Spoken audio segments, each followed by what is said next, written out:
L'histoire normande des Sangor s'est écrite dans cette maison. Propriété familiale de Colette Hubert, la bâtisse située au cœur du village de Verson a d'abord été un lieu de villégiature pour le couple présidentiel sénégalais. Normand. On verra la population de Verson tout à l'heure. Puis, après 5 mandats de président, c'est ici que le poète choisit de passer sa retraite aux côtés de sa muse. C'est en Normandie que j'écris mes poèmes, parce qu'il me faut une certaine distance de l'Afrique. Les habitants de Verson se souviennent de la discrétion des Sangor. Ils sortaient parfois, mais en fait, les Versonnais savaient qu'ils étaient là quand il y avait un garde devant la maison. C'est qu'ils étaient présents. Ils étaient très discrets, très humbles, très modestes.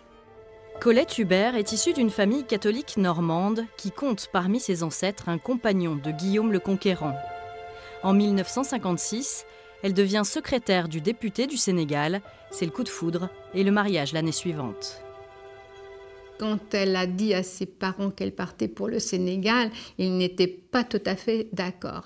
Mais bon, c'était son idée et qu'en fait, elle est partie. Je pense qu'ils s'aimaient très fort. À travers Colette, Léopold Sédar Senghor s'attache à la Normandie. Le couple participe à la vie de Verson et des liens se tissent entre les habitants du village et le poète président. Ils étaient nombreux le 27 décembre 2001 à venir lui rendre un dernier hommage. J'ai été son facteur pendant un temps. Un homme de grand cœur, très gentil. On sait bien qu'à un certain âge, on doit partir, mais bon, c'est vrai qu'on est quand même attaché. C'est vrai, on est attaché. Et puis quand Madame Senghor est décédée, c'est pareil. On savait qu'elle était très malade, mais bon, c'est vrai, elle était toujours là. Tes yeux verts et or comme ton pays, si frais au solstice de juin. Où es-tu donc, yeux de mes yeux, ma blonde, ma normande, ma conquérante? Chez ta mère, à la douceur vermeille, j'ai prisé votre charme, ô femme, sur le versant de l'âge.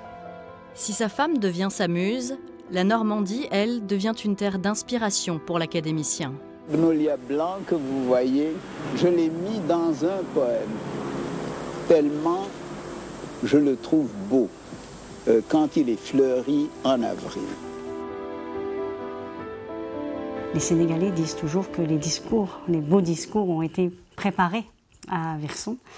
Senghor était un homme dont on buvait les paroles quand on écoutait les discours. C'était toujours très beau. À Verson, qui m'a donné la possibilité de vivre la normandité comme un lyrisme lucide. Conceptualisée en 1986 par le défenseur de la négritude, la normandité désigne le caractère issu d'un métissage entre différents peuples celtiques et germaniques. Senghor, c'est la civilisation de l'universel, c'est ça qui est important dans ses propos et dans sa pensée et qui est vraiment à relire et à réétudier régulièrement. Pour lui, il n'y a pas de territoire, il n'y a pas d'endroit précis, l'homme fait partie de l'universel, de le monde. Dans les jardins de l'hôtel de ville de Verson, le baobab et le pommier symbolisent ce mariage entre Léopold et Colette, cette union entre le Sénégal et la Normandie, cette fusion entre les civilisations.